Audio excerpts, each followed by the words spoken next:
What is up guys, this is Rito back with another video on the Redmi K20 Pro, and finally today in this video I'm going to be testing the latest EvolutionX ROM. This is the version 10.7 and this is of course based on Android 15. The build date here is of 6th June 2025.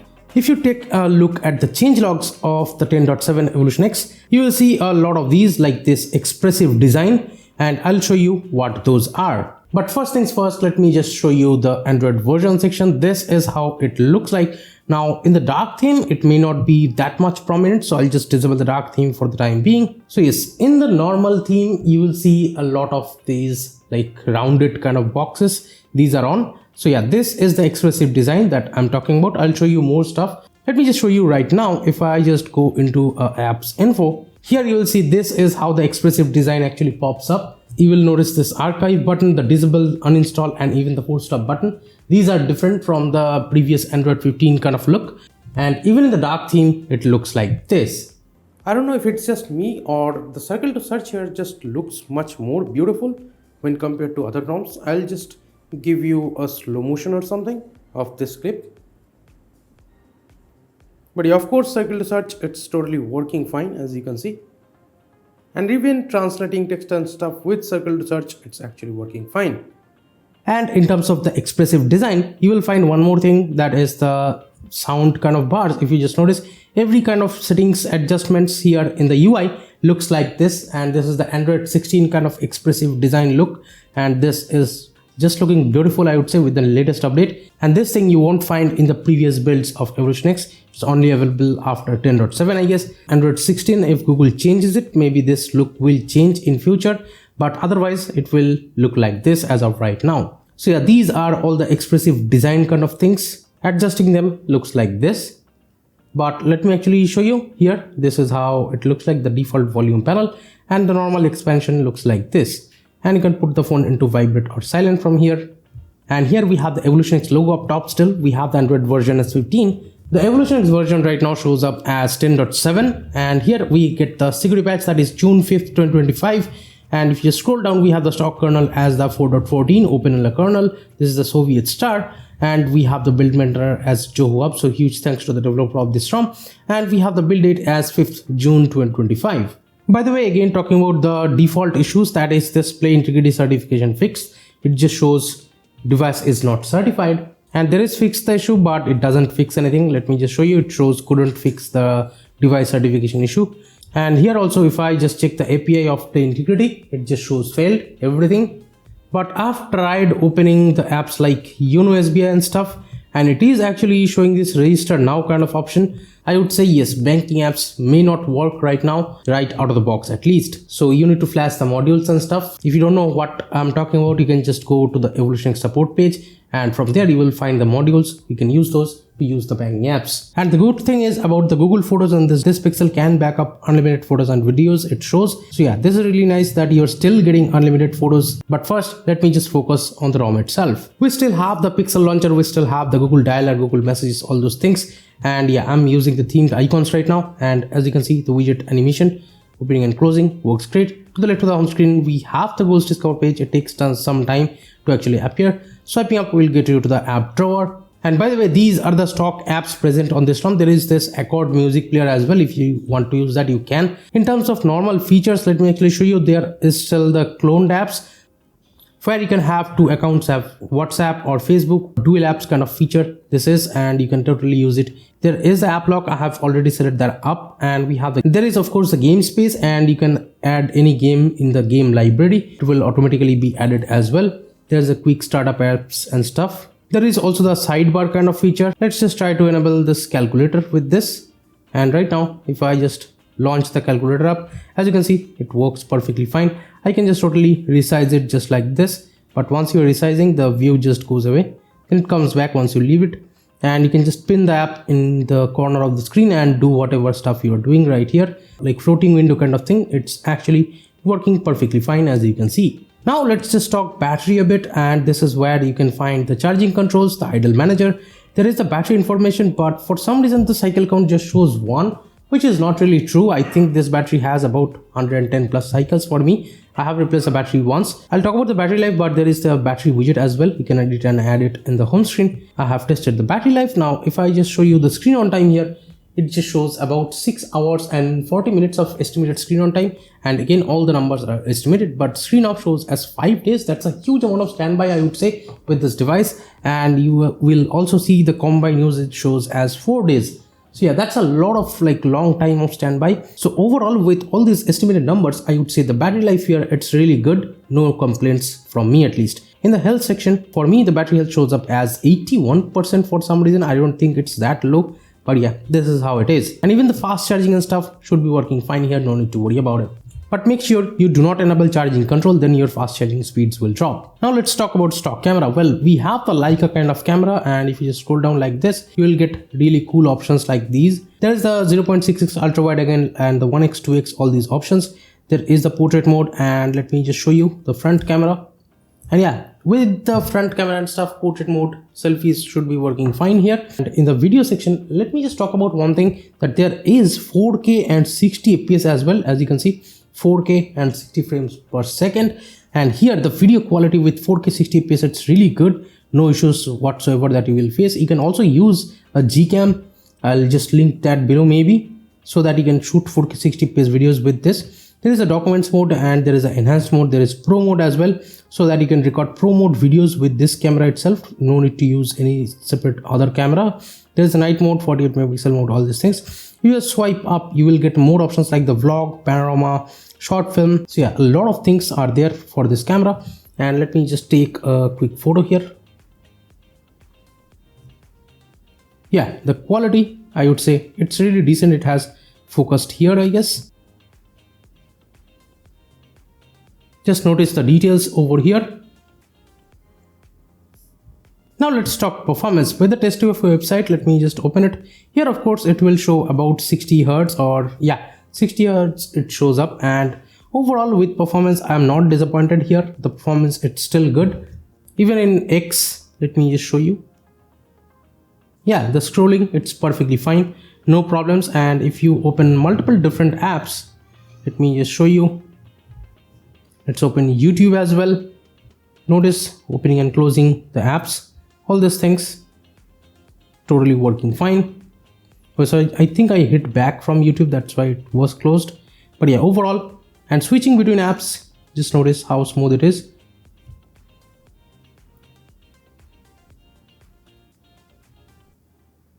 YouTube, it's kind of reloading sometimes. I don't know if it's YouTube specific problem, but yeah, it works. No issues whatsoever. The overall UI performance, it's not bad at all in this ROM. I would say it's very decent. I personally have had no issues with the overall performance in this ROM. I would say it performs great. And here are the Android and Geekbench score and the other benchmarks that I have tested of EvolutionX version 10.7. So that you get to know about the overall UI performance. And talking about security stuff again, and in the settings of it, this is how it looks like. We got the private space of Android 15. You can set it up, and if you just go into mode, there is trust. If you scroll down more, we have the hide developer option. Then even more, we have the theft protection as well. Really useful features. But in the more settings, you won't find the AppLock because that's in the app settings. And AppLock, I have already set that up, and this is how it looks like.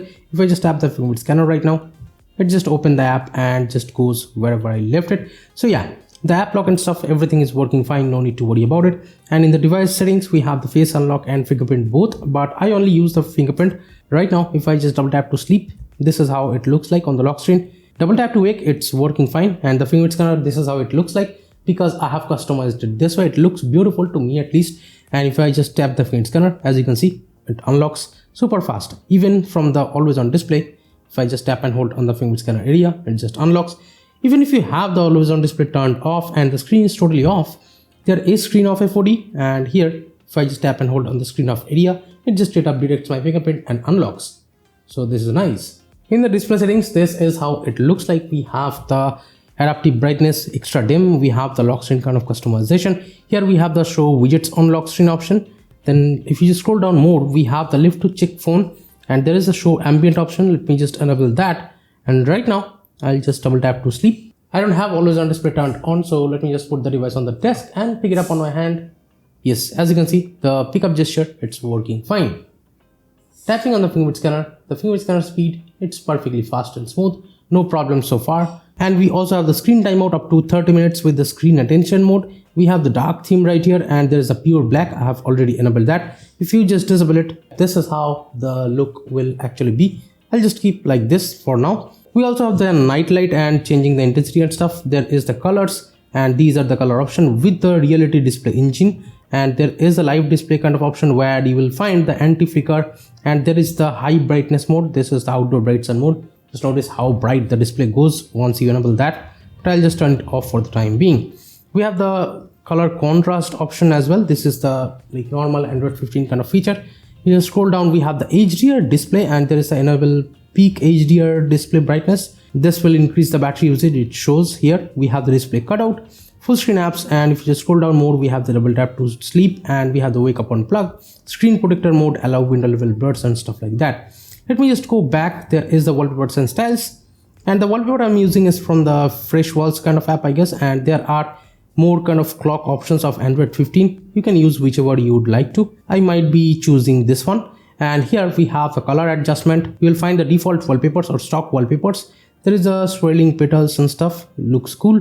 We have the come alive living universe, all the live wallpapers, cityscapes, and just like pixel kind of wallpapers you will get over here in this ROM. We have the app grid up to 5x5, and this is from where you can enable the themed icons. And by the way, talking about the quick setting panel, this is how it looks like. You can bring the power menu from right here, and there are the quick setting toggles. You can edit and add even more toggles if you would like to. But yeah, these are the options I have added over here. There is screen recording also, and there is a record one app and the entire screen option.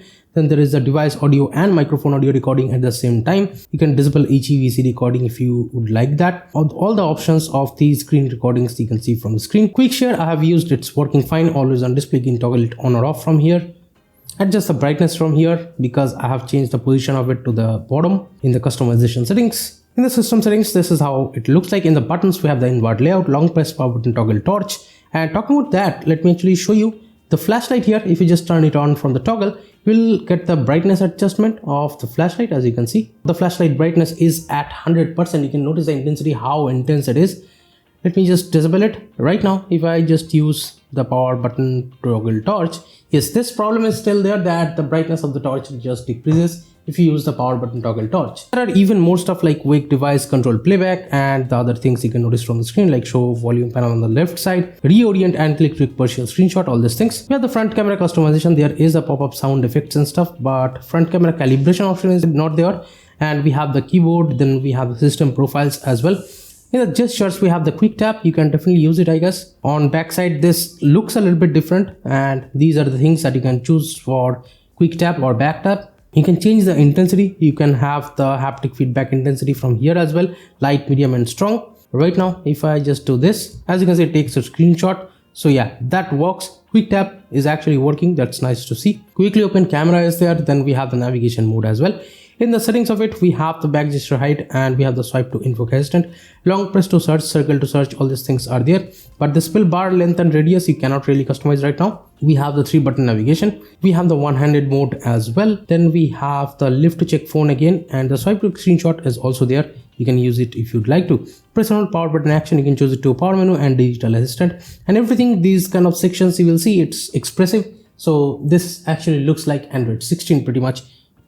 There is USB configuration. Also, you can change it to file transfer for convenience. Now, there is also the system updater so that you can check for updates whenever there is a newer one. But as of right now, this is the newer one. Now, let's talk about customizations. Well, there are a lot of customizations in this ROM. Well, that's because we are pretty much at the finalized point of Android 15, where there will be times in future very soon that we will see Android 16 stuff coming out. In the Evolver, this is how it looks like, sectioned up with the expressive design. And in the theme section, this is how it looks like. We have the monet settings and stuff, and you can of course change these vibrant, expressive, rainbow and stuff like that. I think I was using it with the expressive one, and this is how it will look like with the expressive design. And once you enable this expressive design toggle, it will actually ask you to reboot the device once, and after that you will find all the expressive design stuff. There is wallpapers and styles. You can just go into it, and there is wallpaper blur, wallpaper glass blur and stuff, you can enable those. There is notification style as well. You can change these things.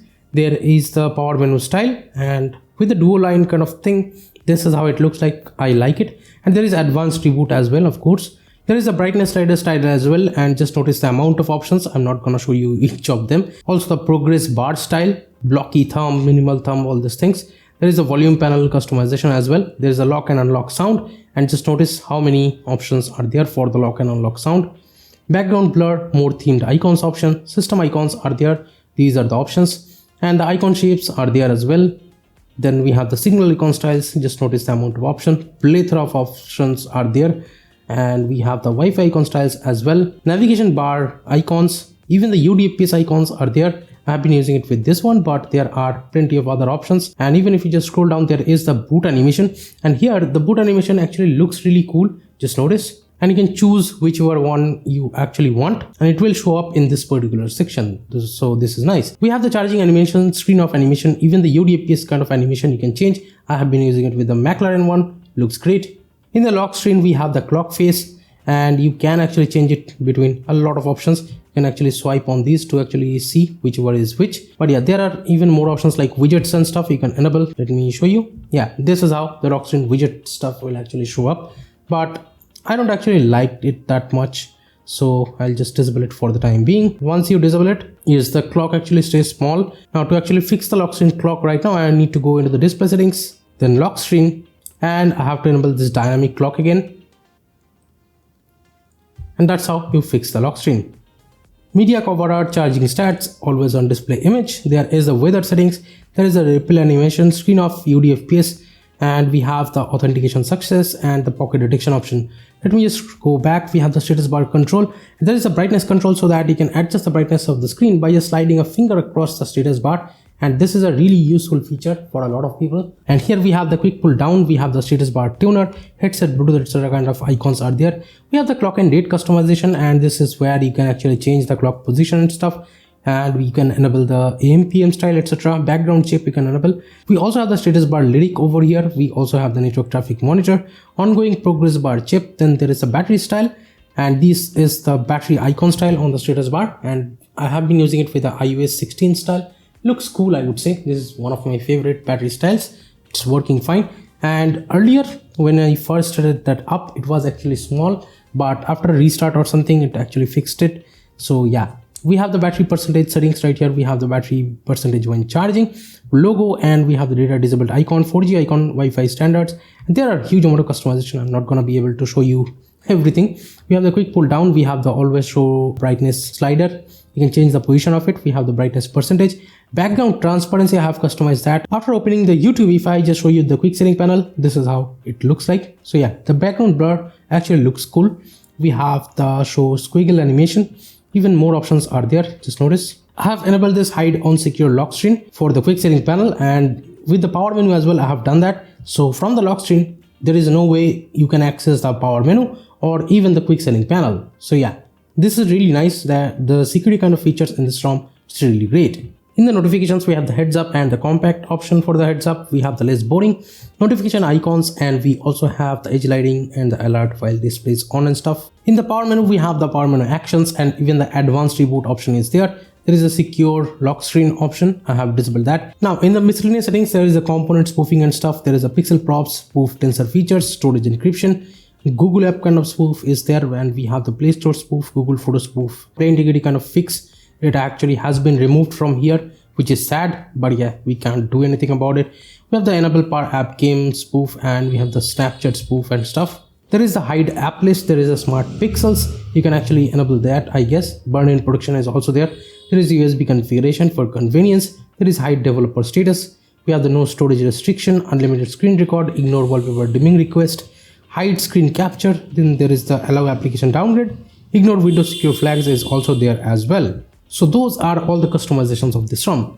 By the way, I will just say that EvolutionX has been really one of my favorite ROMs, but with the play integrity actually being failed right out of the box, it has been a lot more disappointing experience, and that all the blame actually goes to Google, not the EvolutionX team, because Google has actually ruined it. But we can just wait and see if any future update can actually fix this kind of issue. but for the time being you guys actually need to use the modules of plane integrity fix and stuff and use the KSU next or something like that to actually root the device. So yeah, that is how the situation is right now, but overall it still is a decent ROM. It still has amazing customizations. It is really one of my favorite ROMs, so I would just love to see in future it will pass the plane integrity right out of the box. So time to wrap up this video guys, and I hope you actually enjoyed it, and if you did, give this video a thumbs up and share this video with your friends. Please subscribe to the channel if you have not yet. You can also support me from the screen right now. I hope you all are having a great day. Again, thank you so much for watching this video. This is Tito from KTNTECH signing off for today, and I'll be catching you guys in the next one. Bye now.